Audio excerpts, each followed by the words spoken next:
Start recording. Okay. Okay. Oh, uh, Hi everyone. My name is Beatrice Bach, and I am a PhD candidate at Northern Arizona University. Welcome once again to the What We Are Reading YouTube channel of the South American Mycorrhizal Research Network. Today we have with us Professor Pedro Antunes from Algoma University in Ontario, Canada, who recently published a new phytologist review entitled Fluid Mechanics with Mycorrhizal Networks, Exploring Concepts, Traits, and Methodologies. Thank you for being with me here today, Pedro. Yeah, thank you, Bea. Thanks for an interview.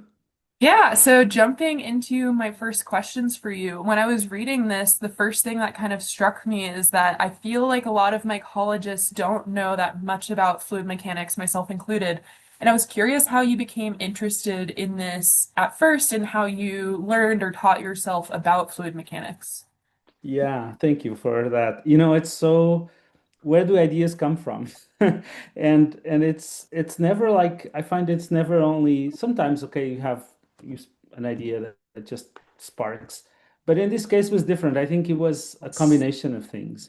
Um, so for a long time, just I worked with in vitro cultures of mycorrhizal fungi and looked at under the microscope, and you see the flows going within the hyphae, and I was always curious, how does this work?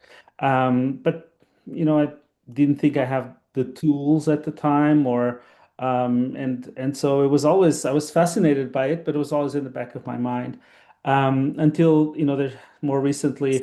I've been more involved in learning about mycorrhizal traits, also because I was not so um, not as excited about taxonomy and species level assignments and trying to link that to the function of mycorrhizal fungi. So, I do quite a bit of metabarcoding, and then from there we try to do inferences about mycorrhizal functioning. And I wasn't happy on for a number of reasons about that, or not satisfied enough, and so started thinking more about traits, right?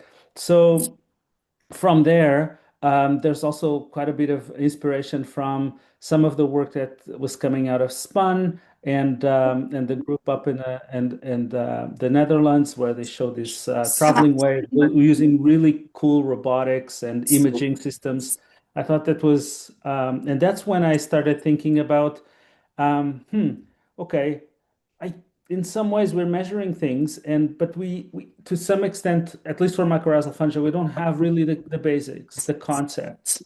And I've always thought at the same time I was also writing a paper on metaphors in biology and thinking that sometimes it's not very useful to use those kinds of things to see things from a human side of things, and we need to see things from the fungal side for what they are, and um, and be careful about things like um, economic types of comparisons or analogies or metaphors even, and so that's when going to the basics and thinking about physics, that's when I was like, okay, let me take a look at what are the things that may be happening here, that may explain how these fungi move fluids around, right? And so yeah, I had a formal training in biology in Europe and an older university, one of the oldest in the world, in Evora, where we learn chemistry heavily. We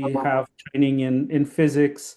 And then I was very lucky that I did a PhD in Guelph here in Canada and had soil physics at the graduate level with the professor, Peter Grunewald, was done really amazing work, and still cited and used a lot today on plant water availability.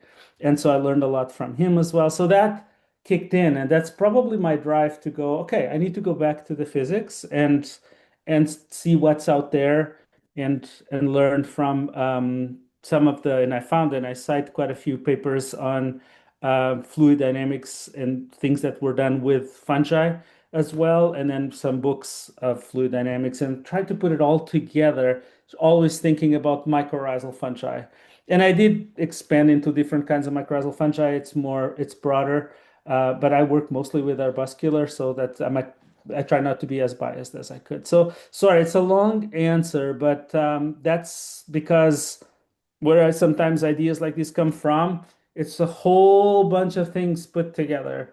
So yeah, I mean, that's cool to hear because I think, especially me being in my position still, about to graduate, um, sometimes it can feel like if you haven't had the chance to take a course in a specific concept, then it's just off limits. But I think especially now with how much access we have to information on the internet, if you really do want to apply some concept, it's not even that hard necessarily to learn those concepts and to figure out how to apply them and what's out there on that subject. So I think that's a cool perspective to hear. And so you talked a little bit about the tension between this sort of trait-based perspective and a sort of taxonomic perspective. And I think a lot of fungal biologists would agree with you that sometimes assigning species level assignments and studying on that level can be a bit tricky with fungi. And so I'm curious if you see those two approaches as opposing, and if not, how they can potentially be integrated. yeah, I'll answer that. I forgot to actually tell you one thing about the idea. Was actually I was writing a paper earlier this year on traits, and I was drawing a hyphae. And as I was drawing the hyphae, it's a tube, it's a pipe, and I started drawing things around. And that's actually where the idea of a pipeline and what goes in, that's when was like that spark moment after, yeah. So that drawing, I think drawing things really helps. But to answer your question about taxonomy and how it integrates with trait-based approaches, yeah. So like I was saying, they are complementary. There's no doubt about it, right? So we do have all these traits, and a lot of these traits based on spore morphology, at least in arbuscular mycorrhizal fungi, have helped us put together a phylogeny for mycorrhizal fungi. And actually, there's very good arguments, at least for higher clades, that there's very good agreement, right, with between the traits and the genetic basis of those phylogenies. So that we know that there is some relationship or good support, at least for some traits. Um, but we also know that, at least genetically, there's a lot of interspecific variability, and that a lot of functions may be um, a lot more fluid within species and in terms of variability. And from the fungal side of things, not necessarily the symbiosis side of things, right? So how the fungi grow, how they explore the soil, how they access nutrients and transfer them, how they adjust to environmental cues, all of those things, the extent to which they vary within species and even within the same genus, we really don't know because there's like temporal dynamics here of that are very different for depending on the function. And so I think we need both, right? And a lot of the motivation to do this work came from that, from the need that I think we have if we want to understand mycorrhizal fungi from an ecological functional standpoint. We really need first to lay out what are the traits and have a conceptual basis for them and which ones are important to then start to make better predictions about function. Yeah. That makes a lot So of sense. Yeah. yeah, does that answer your question? Yeah. So Yeah. it's like in a nutshell, they complement each other. Yeah. Yeah, that all makes sense to me. And in thinking about those traits that, especially the ones that you mentioned in your paper that really haven't been measured, especially mycorrhizal fungi to a huge extent, I'm curious what you think are the main technical, conceptual, logistical barriers that have prevented researchers from incorporating those sort of fluid mechanics traits into their research. There's a lot, right?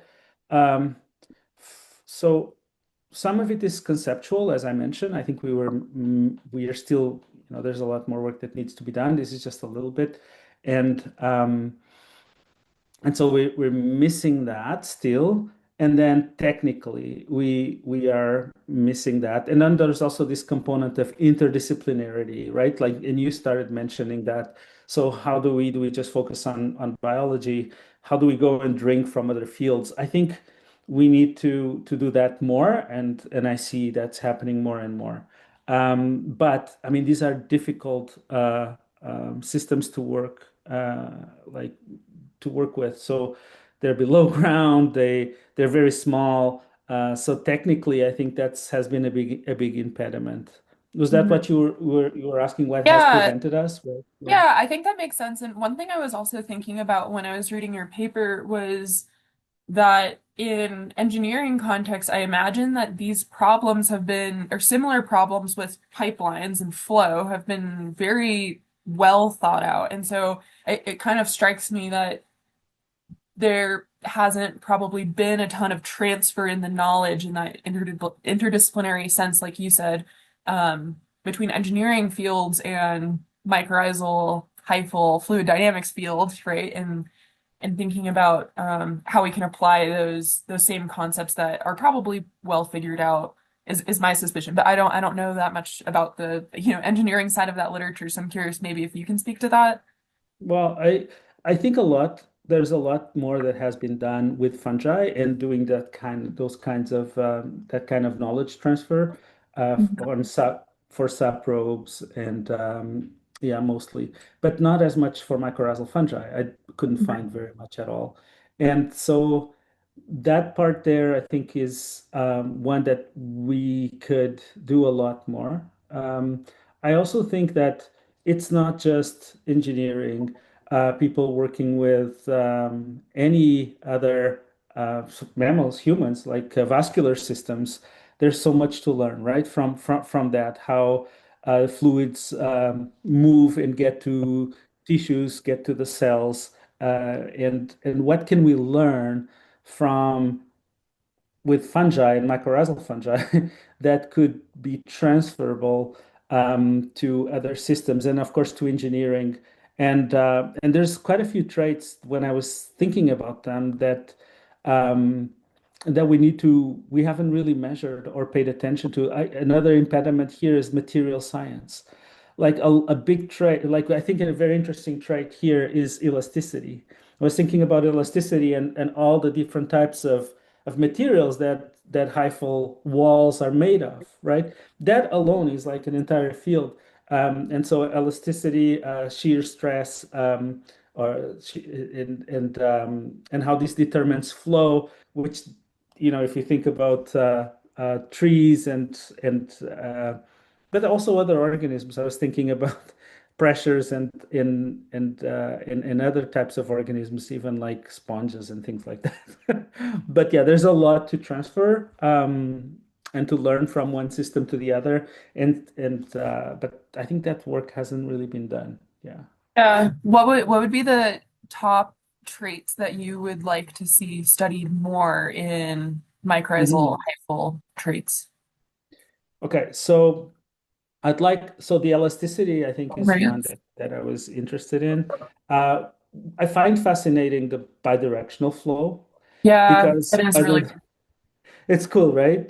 Because Yeah. in a lot of organisms, you have a flow and some pipes, let's say, going in one direction and then others going in another direction. With mycorrhizal fungi, you could have two flow, like two streams going in the same pipe, let's say. And but you could also have different parts of the network at different times moving fluids, right, in different directions. So how I try to introduce some math to account for that. If we have like these fancy robotic visual microscopes that allow us to in real time. Although we're working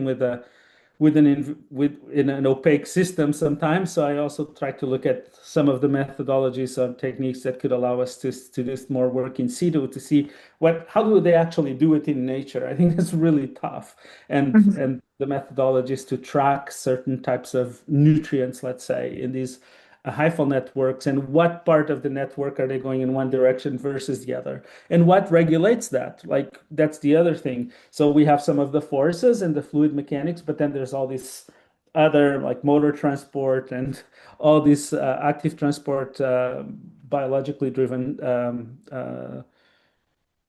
forces that also play a role. So anyway, um, bidirectional flow. I mentioned the elasticity. To me, I think those two are I thought they were very are the ones that I'm, of course, the network connectivity. So if you have more reticulated versus not as just more just by forks, like by fork. Bifurcated. Yeah. Yeah, yeah, yeah. So if you have a more simple or more complex network with more connectivity, less connectivity, that alpha, that that is an important trait, I think. And then, of course, we have to think about these traits in terms of at what scales and what environments. And the really interesting thing is that some of these fluid dynamic traits behave very differently depending where you are in the network. So, Mhm. in other words, some aspects are more important if you are right at the tips. Some of the forces, like there, maybe diffusion is important, but in other areas, then you have advection is probably the most important force. Like, and then the permeability in different parts of the network is also different. So, how do we account for that? So what I'm so I mentioned some of the traits I think are important, but also you have to link those traits to how to the temporal dynamics, depending on what's changing in the environment. So right, all of a sudden there's scarcity or drought. How how how plastic are these traits, right? So are they going to become more? How fast do these fungi adjust the number, the how reticulated they are? How thin the hyphae became, because it can grow very fast, and that's going to affect all these fluid dynamic traits. Yeah. Yeah, and actually, that kind of brings me back to the sort of first subject that we touched upon in terms of the taxonomic versus trait-based approaches. And one thing I've kind of thought about in line with what you're talking about is how if you have one individual, one fungal individual that's quite dispersed, there might be totally different traits at one area. So on top of the temporal component, I think there's a spatial component where one individual might have variable traits at the same time. And I think that that's an interesting reason to study fungi for these sort of traits. Yeah, yeah, exactly. That's fascinating. Like what forces, so the trait is defined, but then the metrics of is going to vary um, within the same fungal network. Mhm. Yeah. Yeah, and another thing I got to thinking about when I was reading your paper is, especially with mycorrhizal fungi, because of their symbioses with plants, have you thought about coevolution in these traits between plants and fungi, related to that flow? So you talked about elasticity. I imagine that's a huge difference between plant roots and fungal hyphae, but I imagine other traits as well are massively different. Yeah. So this is one thing that I find fascinating is that, yeah, because we're working with the symbiosis and these fungi are intrinsically connected to the plant, and the plant has its own vascular systems. There's evapotranspiration that is moving these fluids within the phloem and the xylem and all of these things that are happening within plants. But in to what extent does those forces relate to the fungus? Probably not a lot because we have this Hartic net. There's also these interstitial spaces that inside the cortical cells where you have the arbuscules. So there is flow coming from the root. How much that transfers to the fungus and and impinges on the ability of the fungus to move fluids from the tips to the plant. I don't know. I maybe probably to some extent there will be a lot of active transport involved. I would hypothesize, but we don't know. So now, in terms of coevolution, how has this symbiosis influenced um, the evolutionary biology of roots and of the fungi themselves, because in a way they're interconnected. I don't know. Now, there is definitely all these fluid dynamics. Soils are difficult systems. They are tortuous, and it's very difficult for fluids to move from point A to point B. So it makes a lot of sense to me that there would be organisms that would um, fill in that niche, and have a fitness advantage by moving things around. And that's why, you work with common mycorrhizal networks. So that totally makes sense that, oh yeah, this is a major benefit. We could transport things in a difficult system. So how does that affect the evolutionary biology of roots themselves, of the fungi? I'd have to, I would say there's probably quite a bit to think about there. But Yeah, I'd probably, yeah. I know we don't know the answer to it necessarily at the moment, but I thought Yeah, that it would be kind of interesting to poke your brain about it a bit, and I think that would be a really interesting area for further research, kind of based on reading what you wrote. yeah, Some other kind of thoughts I had was in terms of future directions, where do you see this field going, and are there particular systems that you think are especially promising within mycorrhizal fungal research realms, sort of? yeah. So I think there's a lot of fundamental research to be done here. So we don't know what we're gonna find. Yes, I know. I always think about potential applications, but in this space, actually, I think we shouldn't worry about it too much, and just try to be as creative as possible and explore. Um, I think there is an impediment in terms of databases. There's some databases that are being created for spores, and people are interested in traits. So we need to expand those. We don't have common protocols. That's why I thought this paper, um, and defining all these different traits would be important. Maybe that leads to some kind of standardization, and and eventually, so we need to have these databases so we could start. And as you mentioned, having the taxonomy, having the different accessions in terms of the species names, and accession numbers in terms of the genomes as well, and then tie these to all sorts of metadata about environmental stressors, so the environmental conditions that these fungi were exposed to, and then the trait metrics. So we're missing a lot of that. So I think that we need that, and we need to do more measurements, but not just measuring like a wild goose chase, or like some fishing expeditions, but with purpose. Um, and then the other, and you mentioned that too, yeah, with the interdisciplinary, bringing in engineers and bringing in physicists, chemists, and we need more of that. I find even at our meetings, we need more of this type of exploring ideas and creativity, especially in light of what's coming with. And it's happening with more computer power and machine learning, AI. All of that is going to also come into play, and it's going to really help us. So, yeah, these are the things. That's where I see the field going. But what I'm also excited about, I think I mentioned it, is I think these fungi we will, if we keep an open mind, try to look at the physics, the chemistry, the basics, what makes these fungi that don't have a brain, don't have a pumping system, a centralized pumping system, what forces, biological and, so let's say biotic, abiotic, allow them to regulate flow, fluxes, and make, it's not decisions, but make adjustments when there are environmental shifts. We don't know how that happens. Like we really don't understand.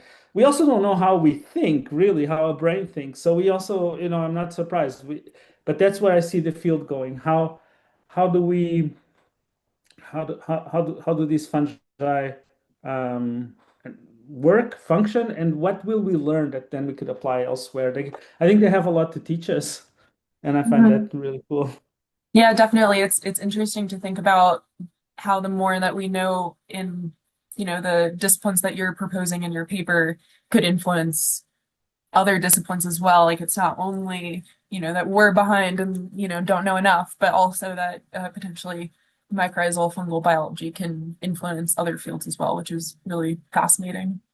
And I guess I had one final question that's kind of related to kind of what you were just talking about. But so if you were taking on a graduate student right now who's interested in researching this space, what would be your advice to them?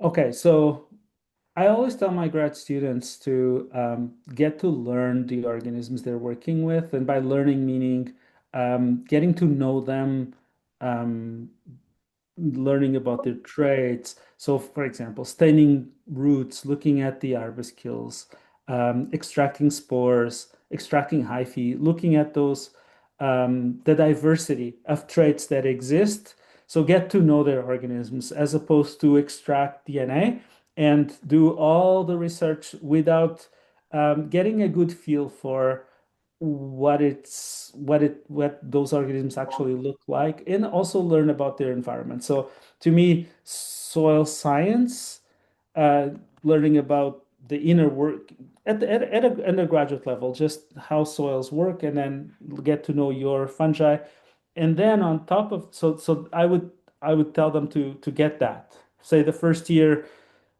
just work with and get up to speed on that on that knowledge, and then at the same time, I mean, it depends on the questions. It's also, we always develop the most and try to be creative of what is the most interesting question that would be of interest to most people, and then from there, yeah, and but only overlay.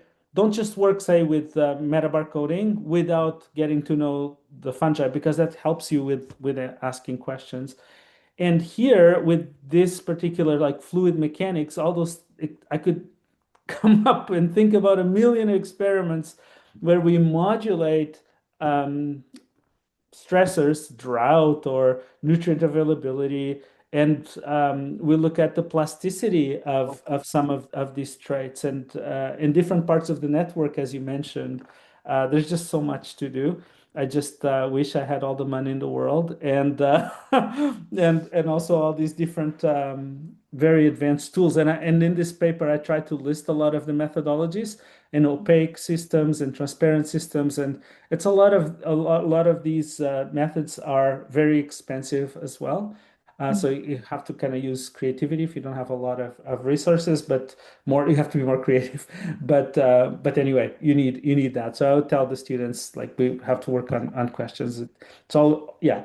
I think that answers your question. Obviously, what kinds of things they can do, it also always depends on the how access to, like, there's a lot of, what I'm trying to say here is there's a lot of instruments and a lot of methods that we need to learn that have not yet been invented. Mhm. Yeah, so that's the thing too. Yeah. Well, thank you so much for all of your answers. I really enjoyed your paper and I enjoyed speaking with you. Um, yeah, thank you. I really Thank you. appreciate Your questions were great, it. and they Okay. were hard to answer. Okay, well, that's maybe good, but thank Yeah. you.